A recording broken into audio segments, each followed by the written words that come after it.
Good evening and very warm welcome to news edge with Fariha Idrees. Qatar के दारुल हुकूमत दोहा में आज इजरायली दहशतगर्दी का वाक़या पेश आया है। इजराइल ने दोहा में हमास के सियासी ब्यूरो के अरकान की रहायशगाह को डायरेक्ट निशाना बनाया। अरब मीडिया ने इस हमले में हमास के 5 सीनियर रहनुमाओं की शहादत की तस्दीक कर दी है। इन रहनुमाओं में खालिद मिशल, खलीलुल हया, ज़ाहिर जबारीन समेत दीगर अरकान शामिल थे। ये अफराद हमले के वक्त इसराइल के साथ जारी मुज़ाकरात पर गौर कर रहे थे। हमास ने इस हमले में किसी भी रुकन की शहादत की तरदीद की है। दूसरी जानिब जो पाकिस्तान में मामलात हैं उन पर भी आते हैं, लेकिन थोड़ा सा इंटरनेशनल मीडिया क्या कह रहा है, let's have a look. Al Jazeera की लाइव अपडेट्स में इसको कंफर्म किया गया है कि Israel targets Hamas leadership in an attack on Qatar. Then उसके बाद NBC न्यूज़ भी यही बात करी है। CNN की हेडलाइन में भी कहा गया है कि Palestinian authority says strike on Doha a threat to security and stability in the region. NBC news ये कह रही है Israel strikes Hamas leadership in Qatar which had been mediating a ceasefire in Gaza. अब नौबत यहाँ तक पहुँच गई है कि सीज फायर की अटेम्प्ट के ऊपर भी अटैक करेगा इसराइल। उससे पहले भूखे नहते लोगों के ऊपर अटैक हुआ, जो लोग एड पहुँचाने आते थे उन पर अटैक हुआ, बच्चों पे अटैक हुआ, औरतों पे अटैक हुआ। अब जो सीज़ फायर की कोशिश करेगा उस पर भी अटैक होगा। सो कोई इंटरनेशनल लॉ, कोई इंटरनेशनल दायरेकार ऐसा नहीं है जिसके अंदर इजराइल समझता हो कि वो ऑपरेट करेगा। दूसरी जानिब मुल्क में जारी सैलाब से मुल्तान शहर ख़तरे के दहाने पर पहुँच चुका है। मुल्तान शहर के लिए 2 दिन इंतहाई अहमियत के हामिल हैं। शहर को बचाने के लिए शेषा बंद में शगाफ डालने का फैसला हो चुका है। हालिया सैलाब की वजह से मुल्क में नए डैमों की तामीर पर भी एक बार फिर बहस हो रही है। पीपल्स पार्टी के लीडर बिलावल भुट्टो ने कहा है कि पीपल्स पार्टी मुल्क में नए डैम्स की तामीर की हिमायत करती है, लेकिन मतनाज़ा डैम की हिमायत नहीं करेंगे। Let's watch that. Pakistan peoples party हमेशा जो पॉलिटिकली, टेक्निकली और फीजिबल डैम्स है हम उनके हक में हैं। इस सैलाब के नतीजे में जो इस वक्त रावी, चनाब और सतलुज में सैलाब हो रहा है, तो ये समझ से बाहर की बात है कि इंडस पे डैम बनाने के ये शोशे क्यों छोड़े जा रहे हैं। और पूरा कौम में जब एक कुदरती आफत का मुकाबला कर रहा है तो ये कौन है जो बार बार इस किस्म के प्रपोजल फ्लोट कर रहे हैं जो सूबे में इख्तलाफ पैदा करते हैं। तो आपस में ना लड़ने का कोई वजह है। सैलाब दूसरे दरिया में इस वक्त गुजर रहे हैं। सैलाब गुजरने के बाद जितने भी आपने मुतनाज़ा बातें छेड़ने, आप छेड़ें, आप बात करें, हम भी बात कर सकते हैं। तहरीक इंसाफ की जानिब से कल रावलपिंडी में सहाफ़ी पर तशद्दुद का वाक़या हुआ। इस वाक़े की पूरा मुल्क मज़म्मत कर रहा है। आज इस हवाले से बानी तहरीक इंसाफ की हमशीरा अलीमा खान ने एक स्टेटमेंट दी है। लेट्स वॉच हर। आज तक कुछ हुआ है तो आज क्या हो रहा है, इसलिए। और यही वो लोग हैं जो बड़े आराम से आते हैं, बड़ी तमीज से आते हैं, आपसे बड़े प्यार मोहब्बत से मिलते हैं। अगर आप लोग इस चीज का ना हिस्सा बने, आप शामिल ना हो, आप लोगों के लिए बहुत जरूरी हैं। आप लगते तो सिर्फ 10 लोग खड़े हैं, लेकिन आप लाखों लोगों के लिए, आप खबर पहुंचाने के लिए, आपकी अपनी वैल्यू समझें, आप अपनी वैल्यू समझें। लोग आपकी जो आप खबर पहुंचाने के लिए आपका रोल बहुत जरूरी है। तो इसलिए जो मैंने आपको बताना था, आप उसकी वैल्यू करें। वज़ीर इत्तलात पंजाब अज़मा बुखारी ने कहा है कि तहरीक इंसाफ सिर्फ उसी को सहाफ़ी समझती है जो कि उनकी पसंद के मुताबिक सवाल करे। ज़रा सुनिए उन्होंने क्या कहा है। वैसे तो मैं इनको पॉलिटिकल पार्टी भी नहीं मानती, बिकॉज पॉलिटिकल पार्टीज ये हरकतें नहीं करती। इनके लिए सहाफी वो है जो इनकी जबान बोले, इनके लिए खिलाड़ी वो है जो इनके साथ खड़ा हो, इनके लिए फनकार वो है जो इमरान खान को पसंद करे। अदरवाइज इस मुल्क में जो है वो किसी और को रहने की इजाजत नहीं है। ये जो एक फाशिस्ट रवैया है, इसको कर्ब करने की जरूरत है, इसको खत्म करने की जरूरत है। ये माइट इज राइट नहीं चलेगा। ये नहीं हो सकता कि जो चीज इनको पसंद होगी सिर्फ वही सवाल पूछे जाएंगे, वही बात। और यही रवैया आप उनको आज सेनेट के इलेक्शन में भी दे। आखिरी गेंद तक लड़ूंगा, एक महात्मा कहा करता था, याद है ना आप? आखिरी गेंद तक जो है वो डटे रहना है। और आज आलम यह है अंपायर चूंकि अब मर्जी के नहीं मिल रहे, तो अब हम इलेक्शन नहीं लड़ेंगे। एक बात इंटरेस्टिंग है कि तकरीबन हर हुकूमत हो या कोई और पॉलिटिकल पार्टी हो, उन सब का अपने अपने सहाफ़ियों के हवाले से ऐसे ही रवैया रहा है कि पिक एंड चूज ज़रूर होता है। पंजाब में आज सेनेटर एजाज चौधरी की खाली होने वाली नशिस्त पर सेनेट इलेक्शन हुआ। तहरीक इंसाफ ने इलेक्शन का बॉयकॉट किया, जबकि राना सनाउल्लाह 250 वोट लेकर अब सेनेटर मुंतखब हो चुके हैं। इस मौके पर उन्होंने कहा कि किसी और सियासी जमात ने अपने मुखालिफिन को गालियाँ देने की जो एक आदत है उसको पॉलिसी के तौर पर नहीं अपनाया। ये भी देखिए। अगर कोई गिरोह मुल्क में फितना, फसाद, अनारकी फैलाने की कोशिश करे और मुल्क के वजूद के ऊपर जो है वो हमलावर होने की कोशिश करे, उसको ठिकाने लगाना और किसी सियासी जमात को दीवार से लगाना, इन दोनों चीज़ों में ज़मीन आसमान का फ़र्क है। जिस गिरोह का रवैया ही सियासी नहीं है, जो सियासत पे यकीन ही नहीं रखता, उसे मैं समझता हूँ कि इस किस्म की तशबीह या ताबीर देना मुनासिब नहीं है। गैर सियासी इनका रवैया है और ये मुल्क में फितना और फसाद और अनारकी चाहते हैं, तो इसलिए इनको पूरी ताकत से रोका जाए। Former federal minister Asad Umar साहब हमें ज्वाइन कर रहे हैं। Thank you so much for joining us on the program Asad Umar साहब। इजराइल ने कतर के शहर दोहा में हमास की लीडरशिप पर हमला किया। वो ये भी क्लेम कर रहे हैं कि उनकी लीडरशिप शहीद हुए हैं। कतर की तरफ से कुछ और कहा जा रहा है, लेकिन जो इस वक्त सिचुएशन है ये अब रुकने वाली तो नहीं है। अब व्हाट नेक्स्ट? देखिए, अभी जो हो रहा ये है कि वो बड़ी मशहूर एक अंग्रेजी में कहा जाता है फरिया, कि जब पहली दफ़ा ये फाशिस्ट ज़माना शुरू हुआ तो पहले वो आते थे एक किस्म के लोगों के लिए, फिर मैं तो उसमें से नहीं हूँ, फिर दूसरे किस्म के लोगों से, फिर मैं उनमें से भी नहीं हूँ।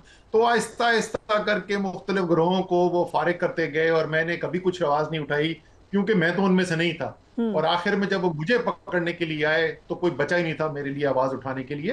देखें, इजराइल ने ये कोई पहला हमला नहीं किया। पिछले सिर्फ एक साल के अंदर इन्होंने लेबनान के ऊपर बमबारी की है, इन्होंने सीरिया के ऊपर बमबारी की है। वो सीरिया की हुकूमत जो इजराइल के साथ ताल्लुकात बेहतर करने का ऐलान कर चुकी थी, जो सीरिया के जो सबसे ज्यादा मुखालिफ थे सीरिया में, उनको शिकस्त देके पावर के अंदर आई थी, उनके ऊपर उन्होंने दारुल हुकूमत में बमबारी कर दी। उन्होंने ईरान के ऊपर बमबारी की, उन्होंने यमन के ऊपर बमबारी की।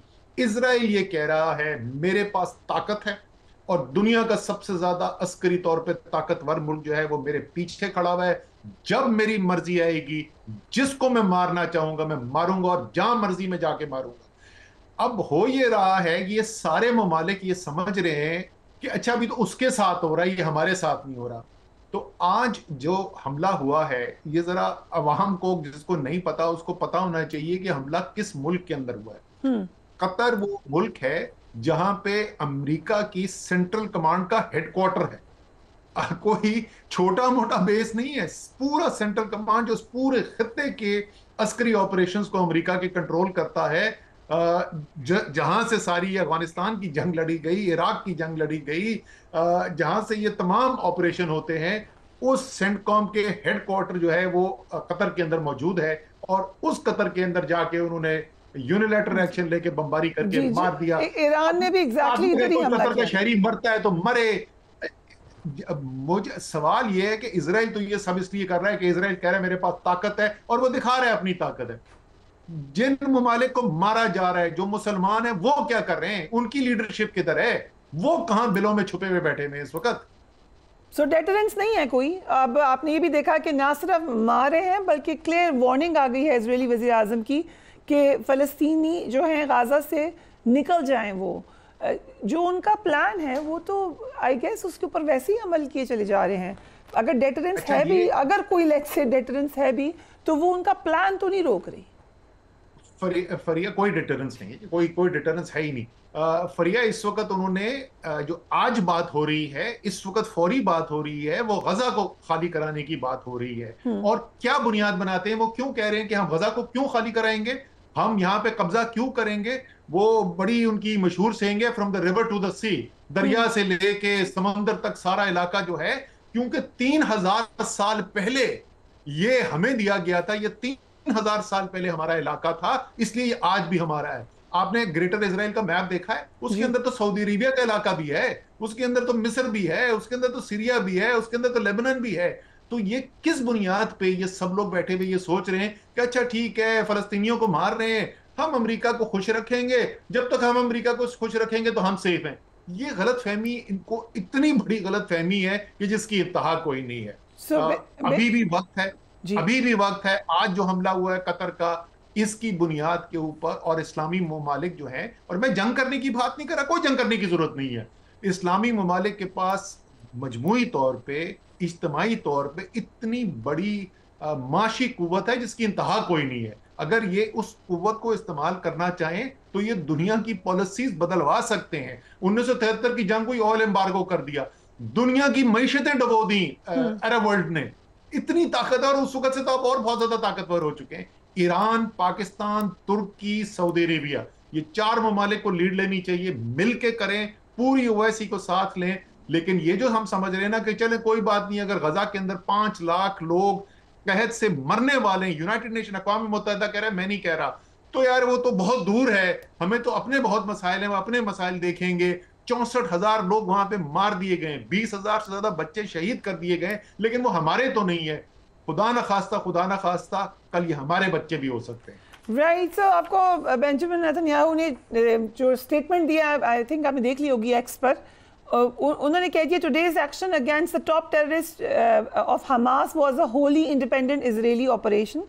Israel initiated it, Israel conducted it, and Israel takes full responsibility. So क्या कह सकते हैं हम कि कोई ना कोई लगी लिपटी है, ना कोई ढकी छुपी बात है, क्लियरली वो बता रहे हैं हम क्या करें। बिल्कुल, वो तो बबांगे धोल कह रहे हैं ना, क्योंकि उसको ताकत है। वो एक बदमस्त हाथी नहीं जिस तरह होता, क्योंकि वो मारता जा रहा है, आगे से कोई उसको रोकने के लिए तैयार नहीं है। सिर्फ जब उसने ईरान के ऊपर हमला किया तो ईरान ने अपना दिफा किया, जब बराह रास्त ईरान के ऊपर हमला हुआ उन्होंने अपना दिफा कर लिया। लेकिन इधर फलस्तीन के अंदर जो है, गजा के अंदर जो है, वो तो 64,000 से ज्यादा मजलूमों को मार दिया गया, भूखा मारा जा रहा है। पूरी इस्लामिक दुनिया है किधर? मैं फिर वही कहूंगा, ये बहुत बड़ी भूल है, ये बहुत बड़ी गलती है। तारीख से सबक हासिल करें। यूरोपियन जो है ना, वो अपनी तारीख से सीख चुके हैं। जिस वक्त रशिया ने इन्वेजन किया ना यूक्रेन का, तो सारी यूरोपियन यूनियन जो है वो यूक्रेन के पीछे आके खड़ी हो गई, उनको हथियार, पैसा, सैंक्शंस लगा दिए, क्योंकि उनको पता है कि अगर आज यूक्रेन गिरता है तो कल हम में से किसी एक की बारी हो सकती है। वो अपनी तारीख से सीख चुके हैं, अब वक्त है कि हम अपनी तारीख से सीखें। राइट, हम एक ब्रेक ले रहे हैं, उसके बाद पाकिस्तान की पॉलिटिक्स पे बात होगी राइट आफ्टर ब्रेक।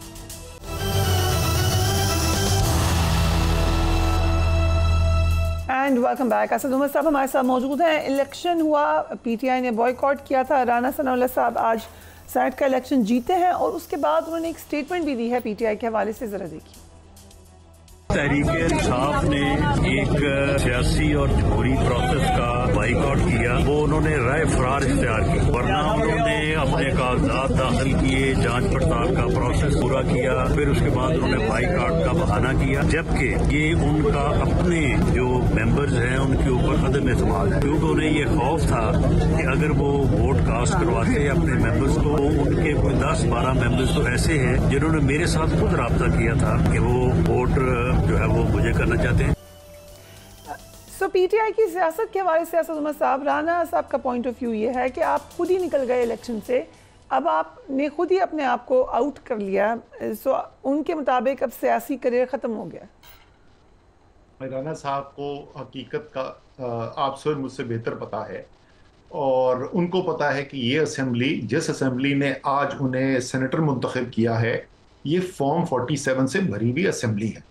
राना साहब को इसके बारे में इसलिए इतना अच्छा पता है कि वो उन 2-3 लोगों में से थे जिन्होंने इतनी अखलाकी जुर्रत दिखाई कि फॉर्म 47 लेने से, जाली फॉर्म 47 लेने से इनकार कर दिया था। इसलिए वो इस वक्त सूबाई असेंबली के अंदर मौजूद नहीं है, और आज वो उनको आखिरकार उनको भी इस फॉर्म 47 की असेंबली को मानना पड़ा और वो सेनेटर बन गए हैं।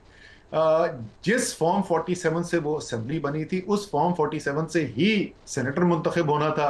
तहरीक-ए-इंसाफ इलेक्शन में हिस्सा लेती या ना लेती, इलेक्शन जो है फॉर्म 47 वालों ने जीतना था। इलेक्शन में हिस्सा लेके तहरीक-ए-इंसाफ सिर्फ दुनिया को ये एक तासुर कायम करने के अंदर मददगार जरूर साबित होती कि देखो बड़ी अच्छी जमहूरियत चल रही है और सब कुछ आइन कानून के मुताबिक चल रहा है। राइट। सो कल अडयाला जेल के बाहर सहाफ़ियों पर तशद्दुद हुआ। हमारे चैनल के, आप जानते होंगे, डिप्टी ब्यूरो चीफ एजाज साहब को धक्के पड़े पीटीआई वर्कर्स की तरफ से। यकीनन मुश्किल वक्त है पीटीआई के ऊपर, लेकिन पीटीआई को कवरेज भी देते रहे हैं तमाम चैनल्स। अडयाला जेल के बाहर से भरपूर कवरेज होती है, ये होना चाहिए? बिल्कुल भी नहीं होना चाहिए। मेरे ख्याल में जो अलीमा ने बात की ना, वो बिल्कुल दुरुस्त बात की। कि जो सहाफ़ी हैं और वो जो चैनल सामने खड़े होते हैं उनकी ज़रा अहमियत को पहचानें, और तहरीक इंसाफ के वर्कर्स के साथ, तहरीक इंसाफ के मेंबर्स के साथ बेतहाशा जुल्म हुआ है। उन्होंने बेतहाशा मुश्किलात देखी हैं, लेकिन मीडिया कोई आसान हालात के अंदर काम नहीं कर रहा है।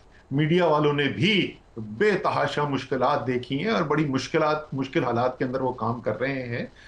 तो वो ठीक है, वो प्लांटेड होगा, कोई उसने कुछ बदतमीजी करने की कोशिश की होगी, लेकिन मैं आपको बताऊं कि अलीमा खान का, क्योंकि हालांकि कोई सियासत का बैकग्राउंड नहीं है, कोई उनकी सियासी ट्रेनिंग नहीं है, लेकिन एक चीज़ मैंने देखी है, बड़ी अच्छा वो करती हैं कि बड़े तहम्मुल से सारे सवाल पूछती हैं, स्माइल करती हैं, मुस्कुराती हैं। मुश्किल सवाल भी होता है तो और किसी से नहीं तो अलीमा से ही सीख लें, और बिल्कुल भी ऐसा नहीं होना चाहिए था। बहुत बहुत ये अफसोसनाक है। 2 साल हो गए हैं खान साहब को जेल में। कोई स्ट्रेटजी आपको लग रही है पीटीआई की कि जेल से बाहर निकालें उनको?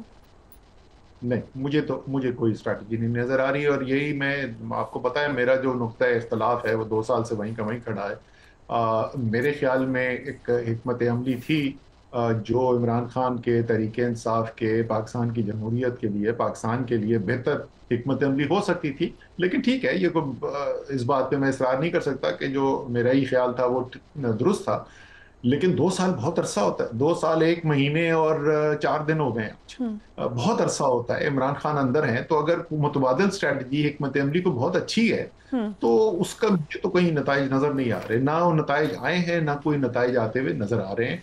तो फिलहाल तो बिल्कुल स्ट्रैटेजी नजर नहीं आ रही, बदकिस्मती से यही कहना पड़ेगा। सो एक जो स्ट्रैटेजी सॉर्ट ऑफ हम कह सकते हैं, उन्होंने कहा कि हम कौमी असम्बली का बॉयकॉट करते हैं, सेनेट का भी बॉयकॉट करने जा रहे हैं, कौमी असम्बली की कायमा कमेटीज़ की मेंबरशिप छोड़ दी है। ये तो ऐसे अगले पहले ही चाहते हैं कि माइनस हो जाएं, तो उन्होंने कहा चले हम खुद ही माइनस हो जाते हैं। ये कौन सी पॉलिसी है? अच्छा, वो जो है ना, वो बगैर किसी मकसद के वो असेंबलियां और सेनेट वाला बने हुए हैं। आपको भी पता है वो कैसे काम करते हैं। 26वीं तरमीम कैसे हुई थी आपको पता है, तो उनके असेंबलियों में होने से क्या फर्क पड़ता है। मेरी तो जाती राय है, अगर मुझसे, मैं पहले ही बोल चुका हूँ, अगर कोई मुझसे मशवरा करता तो मैं तो बोलता कि असेंबली में ओथ लेके और असेंबली में के कारोबार में हिस्सा ही ना लें, क्योंकि वहां पर कोई हुकूमती निज़ाम के फैसले नहीं हो रहे, वहां पे अवाम की बेहतरी के कोई फैसले नहीं हो रहे। निज़ाम जो है उस असेंबली से बाहर चल रहा है। इतनी बेतौकीर असेंबली, किसी जाके आप एमएनए से पूछ लें, खासतौर पे जो पुराने एमएनएज हैं जिन्होंने 5-5, 6-6 असेंबलियां देखी हुई है, इतनी बेतौकीर असेंबली जो है वो ज़ियाउल हक का जो मजलिस शूरा होती थी ना, उसके बाद से मेरे ख्याल में इतनी बेतौकीर असेंबली जो है वो कभी भी नहीं आई। तो इस असेंबली के अंदर बैठना या ना बैठना, सीटें नहीं छोड़नी चाहिए, अभी भी नहीं छोड़नी चाहिए। तो वो अगर नहीं भी आ रहे असेंबली के अंदर, उस पर मुझे कोई एतराज नहीं है, लेकिन ये तो आप बता रहे हैं कि आप क्या नहीं करेंगे। जो असल सवाल है, और जाहिर है मुश्किल सवाल है, ये आसान सवाल नहीं है। मैं ऐसे बिल्कुल हरगिज़ ये इंप्रेशन देने की कोशिश नहीं कर रहा कि बड़े कोई आसान फैसले हैं और तहरीक इंसाफ की जो लीडरशिप है ये सब उनकी गलती है, और अगर वो ठीक फैसले करें तो सब ठीक हो जाएगा। हरगिज़ ऐसा नहीं है। लेकिन फिर भी उनको चले ये भी बता दें कि क्या नहीं करेंगे, लेकिन साथ उनको बताना ये बहुत जरूरी है, वर्कर्स को, सपोर्टर्स को, कि क्या करेंगे, करना क्या है वो भी तो बताएं। ये तो ठीक है असेंबली के अंदर नहीं जा रहे, मुझे कोई एतराज नहीं है, लेकिन फिर ये नहीं करेंगे तो करेंगे क्या। और वो सिर्फ ये, इसका जवाब ये नहीं है कि असेंबली के बाहर हम असेंबली लगाएंगे। वो बड़ी अच्छी चीज है, वो एक सियासी एक लिहाज से बड़ी अच्छा कदम है, बाहर असेंबली लगाएं। जो फॉर्म 45 वाले जो जीते हुए हैं उनको भी वहां पे बुलाएं, लेकिन जाहिर है उससे इमरान खान बाहर नहीं आएंगे। तो इमरान खान को बाहर लाने की क्या हिकमत अमली है, कोई ना कोई तो उसके अंदर होनी चाहिए ना। हो सकता है नाकामयाबी हो, कोई आसान नहीं है काम, मैं फिर यही बोलूँ, आसान नहीं है, लेकिन हिकमत अमली सामने कोई नजर आनी चाहिए कि भाई अब हम ये करेंगे, फिर ये करेंगे, फिर ये करेंगे। नई कामयाबी होगी तो फिर एक नई हिकमत अमली लेके आएंगे, लेकिन कम से कम वर्कर्स को, सपोर्टर्स को ये नजर आना चाहिए कि कोई हिकमत अमली है जिसके ऊपर काम करने की कोशिश की जा रही है। राइट, अब थोड़ा सा पास में चलते हैं। कल हमारे प्रोग्राम में शेख हाकान अब्बासी साहब मौजूद थे। उन्होंने जिक्र किया मार्च 2021 में, आपको याद होगा सेनेट इलेक्शन में यूसुफ रज़ा गिलानी इस्लामाबाद से जब जीते, तो उस वक्त कौमी असम्बली से इत्मीनान का वोट लेने का फैसला किया गया। क्या कहा उन्होंने, जरा देखिए। आपको तहरीक अदम एतमाद का कब पता चला था? तहरीक अदम एतमाद जब इमरान खान साहब ने एतमाद का वोट लिया था तो उनके नंबर पूरे नहीं थे। उस दिन भी हमारे पास ये पोजीशन थी कि हम डिनाई कर सकते थे, लेकिन हमने किसी वजह से नहीं किया या हमें नहीं करने दिया गया। जो भी है, हमने लोगों से राब्ते भी किए, लोग तैयार भी थे, बैठे भी रहे, आखिरी रात भी बैठे रहे। तो उस दिन आउट हो सकते थे, आउट हो सकते थे। इमरान खान साहब मेजोरिटी खो चुके थे। उसके बाद ये डिबेट होती रही कि क्या करना है क्या नहीं करना है। मैं उस किसी मामले का हिस्सा नहीं था, लेकिन डिस्कशन हुई कि होनी चाहिए नहीं होनी चाहिए, तो बहरहाल वो फैसला हो गया। मुझे उसके मैकेनिक्स का नहीं पता कि किसने क्या कहा और नहीं कहा। असद उमर साहब उस वक्त भी आउट हो सकते थे खान साहब, ये कहा है। लेकिन ये शायद खाकान अब्बासी ने कोई ऐसी बात नहीं की जो इमरान खान पहले खुद नहीं कर चुके हैं। देखिए खान साहब तो खुद वो तो बड़ी खतरनाक बात कर चुके हैं। वो तो उनकी तो स्टेटमेंट आप कर दें कोट जरा, जो उन्होंने कहा था कि बजट के लिए हमारे नंबर पूरे वो करते थे भाई लोग जो हैं वो एमएनए इकट्ठे करके और इत्तेहादी लाके वो करते थे ना। ये खान साहब खुद बोल चुके हैं, तो जाहिर है वो एग्जैक्टली वही मेयार है एतमाद का वोट के लिए भी। तो एतमाद का वोट या एक मसला और है यहाँ पे, जब आपके नंबर पूरे थे ही नहीं तो अदम एतमाद के ऊपर जो पूरा आपने बयानिया बनाया कि वो लोग जो हमारी मदद करते थे उन्होंने ये की, वो फिर गलत साबित हो गया। फिर तो यही नजर आया कि वो पहले मदद करते थे, अब उन्होंने मदद नहीं की, आप लोग आउट हो गए। वो उस पर सिर्फ यही बहस हो सकती है ना कि क्या उन्होंने सिर्फ ये कहा कि अच्छा ठीक है अगर तुमने इमरान खान को गिराना है तो गिरा दो, तुम्हें फ्री हैंड है, और या ये कि उन्होंने बुलाया और उन्होंने कहा कि तुमने इमरान खान को गिराना है। सिर्फ बहस है ना। अब तो साबित हो गया कि तभी नंबर पूरे, आप बताएं नंबर पूरे थे उस दिन। नहीं आप फरिया बात नहीं समझ रही है। मैं ये कह रहा हूँ कि वो तो बिल्कुल दुरुस्त है ना कि नंबर जो है वो पूरे कर रहे थे वो लोग। अब सिर्फ बहस इस बात के ऊपर हो सकती है कि क्या जनरल बाजवा ने सारी पॉलिटिकल पार्टीज को बुलाया और उनसे बोला कि तुम सारे साथ बैठो और इमरान खान को गिराओ, या जनरल बाजवा ने ये कहा कि भाई अब हम हाथ उठा रहे हैं, तुमने जो मर्जी करना है कर लो, नोइंग फुली वेल के अगर वो ये बोलेंगे तो उसके बाद हुकूमत गिर जाएगी। सिर्फ यही दो सिनेरियो है। अगर मैं गलत कह रहा हूँ कोई तीसरा सिनेरियो, सिर्फ दो सिनेरियो नहीं है, पूरा इक्वेशन चेंज हो जाता है असद उमर साहब। दूसरे सिनेरियो में आपका बयानिया गलत साबित होता है, पीटीआई का पूरा बयानिया गलत साबित होता है। नहीं एक सेकंड गलत कैसे साबित? मैं तो सिर्फ पूछा जब तीसरा सिनेरियो बता, तीसरा कोई सिनेरियो अगर नहीं है तो फिर मैं आपको बताऊंगा। सिनेरियो 1 और 2 ही है, मैं तो कह रही हूँ सिनेरियो, आप ठीक कह रही हैं। सिनेरियो 2 ही है ना। सिनेरियो 1 पीटीआई ने कहा किया है, सिनेरियो 2 लुक्स लाइक कि सच था, हो ही ये रहा था कि आप हर चीज में उधर रिलाय कर रहे थे। उन्होंने कहा कि बस नहीं हम पे रिलाय। पहली बात तो फरिया आप खुद ये कह रही हैं कि इमरान खान 2.5 साल पहले ये बात कर चुके हैं, तो शायद खाकान अब्बासी के कहने से क्या नई चीज आपके पास आ गई जो आप कह रहे हैं आप साबित हो गया? ये तो इमरान खान खुद अपने अल्फाज से 2.5 साल पहले बता चुके हैं। इससे और किसी बंद कमरे में नहीं बताया। It's still a very shocking statement. It does not mean कि अगर उन्होंने बता दिया है तो बस खत्म हो गई बात। इससे एसेंशियल बेसिस जो है आपकी बैकबोन थी पूरे नैरेटिव की, वो अफेक्ट होती है। पर या विद ड्यू रिस्पेक्ट जो आप कह रही हैं, माजरत के साथ, मुझे उसकी बिल्कुल कोई मंतक समझ में नहीं आ रही है। आप कह रहे हैं कि इमरान खान खुद ये माने कि हमारे पास नंबर्स पूरे नहीं थे, ये इतनी बड़ी को खास दलील नहीं है। शाहिद खाकान अब्बासी आके अगर ये कहे कि इमरान खान के पास नंबर नहीं थे, अब सही मेरे पास दलील आ गई। मैं तो सिर्फ ये कह रही हूँ कि अब इंडोर्स हो गई ये बात कि आपकी गवर्नमेंट कुछ महीने पहले भी जा सकती थी। You did not have the complete house, आपकी थी नहीं सपोर्ट हाउस में। नहीं फरिया, मैं माजरत के साथ मैं फिर वही कह रहा हूँ। आप ये कह रही हैं कि इमरान खान के ये कहने से बात साबित नहीं हुई थी। शायद तो आप ये कह रहे हैं असद उमर साहब कि इमरान खान साहब ने खुद ही कह दिया कि I did not have the complete house. Is that what you are saying? जी, तो और क्या मतलब होता है इसका कि हमारे बजट के लिए नंबर पूरे नहीं होते? ठीक है, सो यू ठीक है, चले आप ठीक कह रहे हैं, मैं गलत कह रही हूँ, लेकिन साबित ये हो गया कि आपकी पीटीआई की गवर्नमेंट की थी ही नहीं मेजॉरिटी हुकूमत में, आपके पास हक ही नहीं था हुकूमत में रहने का। पर यह माजरत के साथ आप मुझसे सवाल नहीं पूछ रही हैं, अब मुझसे बहस करिए ना, मुझे कंक्लूड करें। ठीक है, नहीं कंक्लूजन अभी तो मैंने जवाब ही नहीं पूछा दिया था। मैंने तो सिर्फ आपसे पूछा था 2 सिनेरियो है, उसके बाद आप उस बहस में पड़ गई कि शायद खाकान अब्बासी की गवाही ज्यादा अहम है या इमरान खान की गवाही ज्यादा अहम है। ठीक है ना, चले अब ये तो मान गई दोनों फॉर्मर प्राइम मिनिस्टर्स हैं। चले लेट्स मैं आपसे दोनों फॉर्मर प्राइम मिनिस्टर, एक बंदा कह रहा है मेरे पास अपने नंबर पूरे नहीं थे, वो गवाही कमजोर है। एक दूसरा बंदा कहे कि मेरे ख्याल में मेरे ओपोनेंट के पास नहीं थे। क्या बात करिए बढ़िया, चल छोड़े ना उसको। चलिए कह रहा हूँ जी बताएं। मैं आपसे ये कह रहा हूं कि ये 2 सिनेरियो अगर सिर्फ हैं तो इसका मतलब डिसाइसिव वोट जनरल बाजवा के पास। जनरल बाजवा ने वो वोट इस्तेमाल किया इस तरीके से या इस तरीके से, वोट जनरल बाजवा का डिसाइसिव था, इसलिए वो बयानिया की हुकूमत इसलिए आखिर में गिरी कि जनरल बाजवा ने उसके बाद हुकूमत का फैसला किया कि अच्छा भाई अब ये बेशक घर चले जाएं तो ठीक है, कम से कम अगर ये नहीं भी कहा तो उसमें तो कोई नई बात नहीं है। जहां तक नंबर्स की बात है, वोट ऑफ नो कॉन्फिडेंस का बिल्कुल आप जो वोट ऑफ कॉन्फिडेंस का जो हुआ था वो ठीक कह रहे शायद पाकिस्तान नबासी, ऐसा ही हुआ।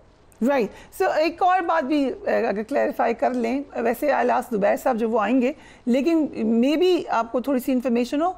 जुबैर साहब ने कहा था कि उन्हें नवाज शरीफ ने जनरल बाजवा से मुलाकात के लिए भेजा, बट PMLN के आप रिप्रेजेंटेटिव्स ये कह रहे हैं कि वो बिल्कुल गलत कह रहे थे, ना उनकी इतनी ज़्यादा दोस्ती थी, ये सब बात गलत थी। एक्चुअली वो खुद गए मीटिंग के लिए और PMLN या नवाज शरीफ या मरीम नवाज का इससे कोई लिंक नहीं था। मुझे बिल्कुल इसके बारे में कोई इल्म नहीं है, क्योंकि जुबैर भाई और मेरी सियासत जो है वो सिर्फ मुख्तलिफ नहीं थी, हम बराह रास्त एक दूसरे के मद्दे मुकाबिल थे। और ये वो वाला पीरियड है जिस वक्त वो नवाज शरीफ और मरियम के स्पोक्स पर्सन है, तो उस वक्त तो बिल्कुल ही डायरेक्ट कॉन्फ्रंटेशन की सूरत हाल थी। तो उसके अंदर मैंने कभी जुबैर भाई से ना पूछा, ना उन्होंने मुझे कभी बताया कि वो खुद गए थे या नवाज शरीफ ने भेजा, ये आपको उन्हीं से बराह रास्त पूछना पड़ेगा। ओके, इस हुकूमत को कोई चैलेंज नजर नहीं आ रहा, this literally no opposition in the country, या उसकी बहुत सारी वजूहत हैं, वो we can talk about that. लेकिन लग ये रहा है इस तरह जो सिनारियो है, प्राइम मिनिस्टर शहबाज शरीफ हिस्ट्री बनाने जा रहे हैं, 5 साल मुकम्मल करेंगे, व्हाट डू यू थिंक? हो सकता है मुकम्मल करने जा रहे हो। 2017 जब शुरू हुआ था तो तकरीबन 4 साल गुजर चुके थे नवाज शरीफ को आए हुए, तो ऐसे ही लगता था कि नवाज शरीफ 5 साल पूरे करेंगे, लेकिन वो नहीं कर सके, क्योंकि वो जो फैसले होते हैं वो फैसले कोई अवामी राय की बुनियाद के ऊपर नहीं होते, वो कोई उसकी रैशनल प्रोसेस तो होता नहीं। तो जिसने वो फैसला करना है वही आपको बता सकता है। अगर वो अवाम की राय के मुताबिक हो तो मैं तज्जिया कर सकता हूँ, लेकिन क्योंकि अवाम की राय के मुताबिक नहीं ये फैसला होना कि वो रहेंगे या नहीं रहेंगे, तो इसलिए जिसने ये फैसला करना है वही आपको बता सकते हैं 5 साल पूरे होंगे कि नहीं होंगे। राइट, असद उमर साहब, thank you so much for joining us on the program. Will take a break and we will be right back.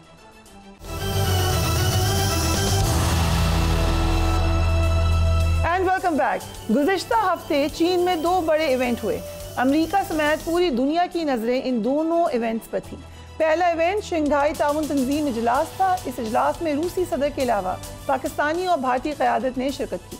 दूसरा बड़ा इवेंट चीन में दूसरी जंग अज़ीम में जापान की शिकस्त के 80 साल पूरे होने की तकरीब थी। ये तकरीब एक तरह से चाइना की जानिब से दुनिया में बड़ी फौजी ताकत होने का ऐलान समझा जा रहा था। चीन ने इस तकरीब में रूस, शुमाली कोरिया, पाकिस्तान समेत दुनिया के 20 ममालिक के सरबराहान को मदऊ किया। भारतीय वज़ीर-ए-आज़म को तकरीब में शिरकत की दावत नहीं दी गई। इस तकरीब में चीनी जंगी मसनूआत की भरपूर रूनुमाई करवाई गई। ये मुजाहिरा इस कदर जानदार था कि अमरीकी सदर ट्रंप भी इस पर तबसरा किए बगैर नहीं रह सके। Let's watch him. चंद हफ्ते कबल भारत में जब पाक भारत जंग में चीन के किरदार पर मुबाहिसा हुआ तो उस वक्त नामवर चीनी तज्ज़ियाकार प्रोफेसर डॉक्टर विक्टर गाओ ने भरपूर अंदाज में पाक चीन दोस्ती की वकालत की। Let's watch him. We are very honored to welcome Dr. Victor Gao on our program. Thank you so much for joining us, Dr. Gao. So we'll start with Middle East. Thank you very much for having me. Thank you very much. The situation in Middle East is very grim. We can see it deteriorating. Israel has targeted Hamas leadership in Qatar.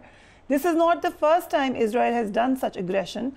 Earlier on, they attacked Iran as well. How do you analyze the situation? First of all, what's happening in the Middle East, especially in Gaza, is really very disturbing. I would say atrocities have been committed, crimes against humanity have been committed in Gaza against the innocent Palestinian people. Elsewhere, I think the bombing against Iran is an unprovoked war, and it really throws the situation off balance in the Middle East. Now there are more and more aggressive actions committed by Israel against several other countries in the region. This is truly very disturbing. It seems that Israel now runs around or even run amok in trying to impose its will on other countries and other people. And this should not be tolerated. I think it is time for mankind to rise up to the occasion and demand justice to be done and put a stop to acts of aggression or acts of war committed by one country against so many other countries in the region. You said it's time for humankind to get up, indeed, because we are seeing one violation after another from Israel. We've seen attacks on innocent children. We've seen attacks on women. We've seen attacks on hospitals. And now we see an attack on a place which was trying to establish a ceasefire. Could China play a role in this whole situation? First of all, China has always been doing the right thing. Not only against Israel as far as its acts of aggression are concerned, but also more importantly at the United Nations General Assembly and in particular at the United Nations Security Council, calling for justice to be done and strongly advocate for the two-state solution and advocating and protecting the sovereignty and the territorial integrity of the people of Palestine. I think China will continue to do this, and China has been exposing all the dark side of the Israeli activities against the Palestinian people in Gaza in particular, but more recently against other countries and other people. I think China will always stand ready to protect the legitimate interests of the people in Palestine, as well as the legitimate interest of all the other countries in the Arab world and in the Middle East and throughout the world. And I think China's track record against the illegal activities of Israel are well recorded for everyone to look at. Right. And now we'll come to some other issues. The Shanghai Cooperation Organization meeting was held in China. How would you evaluate the message given to the world? How can you evaluate that? Well, I think the SCO summit held in Tianjin in China was a great success. And the voices expressed and the joint communique issued at the end of the SCO summit was exactly what the world needs right now. Because in the world, you have a lot of headwind caused by one single country in manhandling the rest of the world and try to dominate above other countries by issuing ultimatum or even, as I said, holding a gun at so many other countries' heads. But SCO declares that it wants to promote multilateralism, multipolarity, and it wants to treat everyone within SCO as equal on a consensus basis, meaning every country, every member state of the SCO has a veto power if they do not like the proposed decisions to be made. And that actually is very much needed in the world of today, regardless of the size of the countries involved. Every country should be equal in terms of major decision-making as well as in terms of implementing any things which have a direct bearing on their sovereignty and territorial integrity. So I think the SCO is a great success. I saw the Prime Minister of Pakistan was very much involved in all the proceedings. And the fact that he even delivered a speech at, I think, Tianjin University was really very much endearing to the Chinese nations because they had a chance to really listen to His Excellency, the Prime Minister of Pakistan, to talk about many issues of interest to the Chinese people.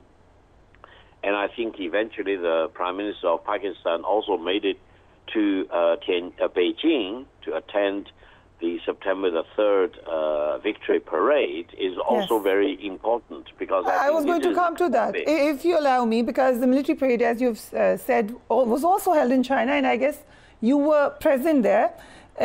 Some people perceive that it's a clear message from China to the world that now the power is shifting. China is an equal global power at par with the United States.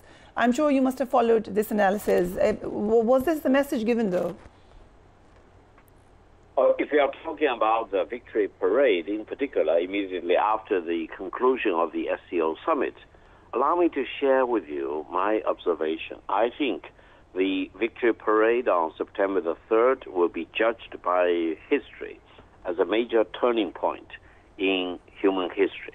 because I think China has eloquently demonstrated to the satisfaction of every observer in the world that China has enough and very lethal military powers, both conventional weapons as well as nuclear weapons, and involving drones of all kinds, military robots of all kinds, and the ability to synthesize and integrate different dimensions, which I call the space, the sky, that is the Air Force, the ground force, that's the Army, and the surface water, that is the Navy, as well as the submarine, and aided and enabled by data technology, information technology, as well as AI.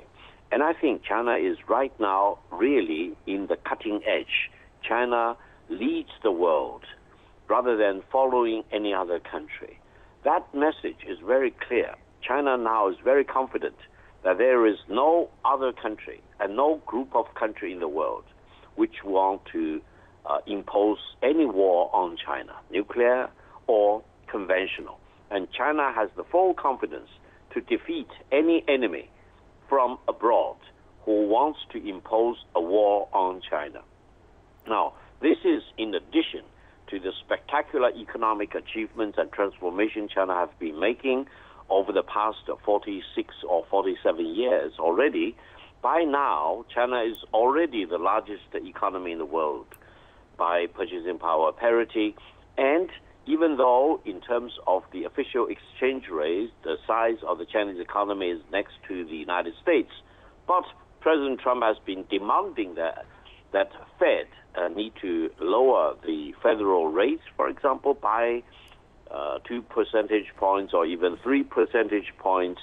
The general expectation is that once the Fed starts to lower the rate, the exchange rate of the dollar versus other major currencies in the world, especially against the renminbi, will need to depreciate.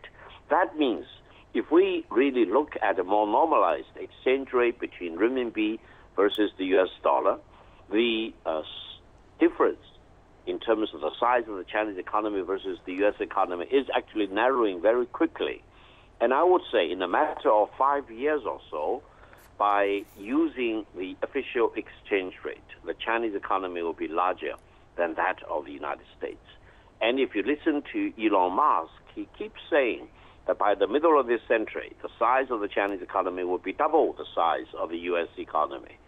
I think we are heading in that direction, where if you look at the economic performance, China is definitely outpacing the United States in terms of manufacturing output, production of iron and steel, shipbuilding, you name it. China has a long list of about 300 major items. And now, in terms of the real military strength, in terms of the conventional weapons as well as nuclear weapons, China is next to none. China now possesses quite some very sophisticated weapons that the United States doesn't even have an inkling of an idea as to what these sophisticated weapons are all about. And I think it is time for the United States to come to the conclusion that they should never indulge in the fantasy that they may impose a war on China. Those days are gone forever, and the victory parade will be, in my best judgment, judged by history as a major turning point. Now China is the most effective defender of peace for China itself, as well as defender for peace for mankind.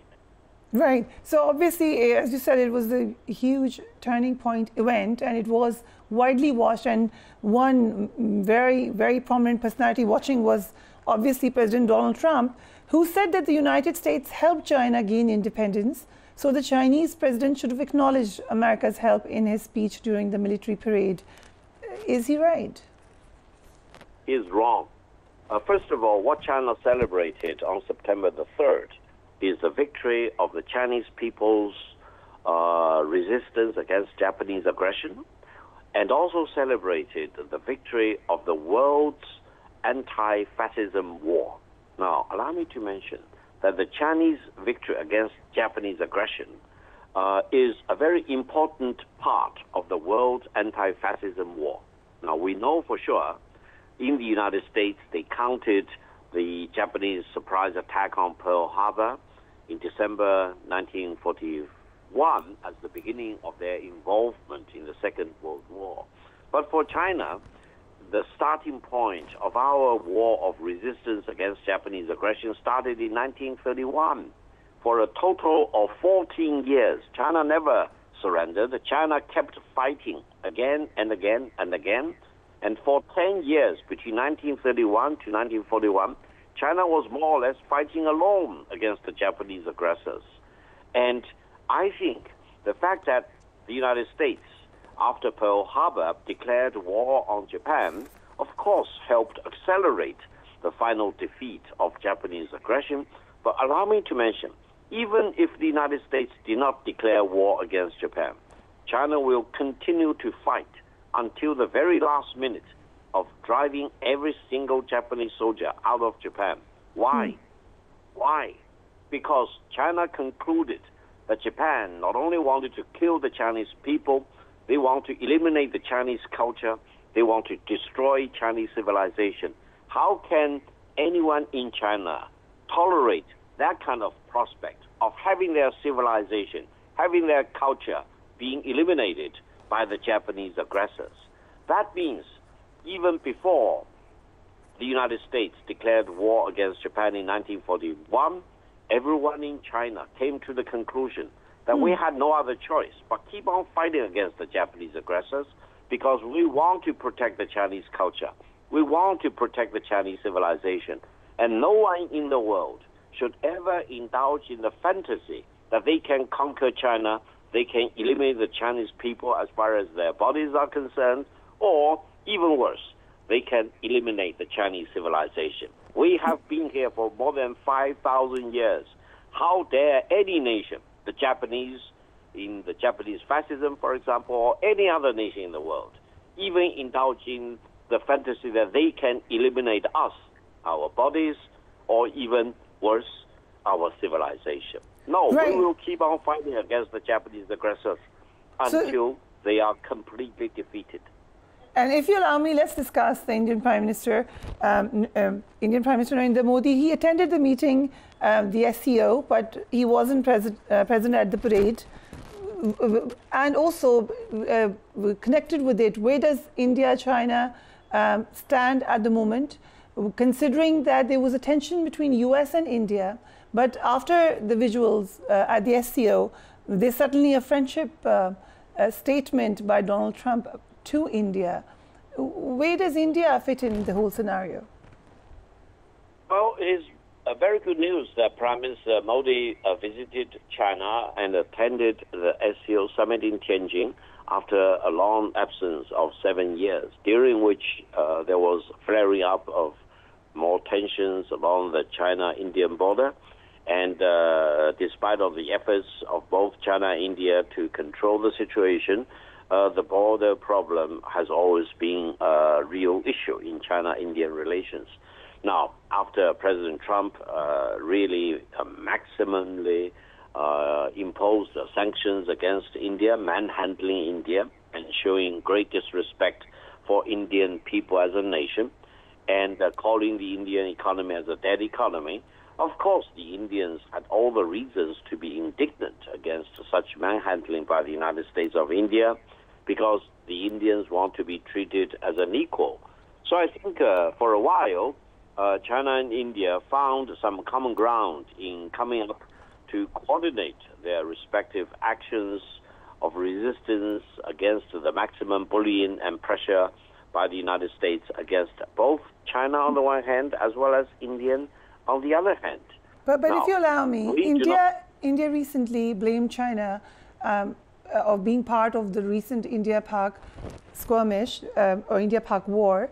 And as you've said, that there has been tension between India and China as well. There have been statements from Indian media, there have been statements from Indian diplomats regarding China. So is it all now in the past? Well, I would say China-India relations have never been one-dimensional. It's always multidimensional. The border issue has been here for decades, and it doesn't seem to be very easily to be resolved one way or another. And China will never accept the McMahon line drawn up by a British in 1913 as the border between China and India. So both China and India need to have enough courage and wisdom and vision to solve the border dispute sooner or later, and the sooner the better. But there are other things that China and India, being the two largest populations in the world, can cooperate. Normal business exchanges, you name it. India is very much rattled by the fact that China attaches great importance to China-Pakistan friendship and solidarity.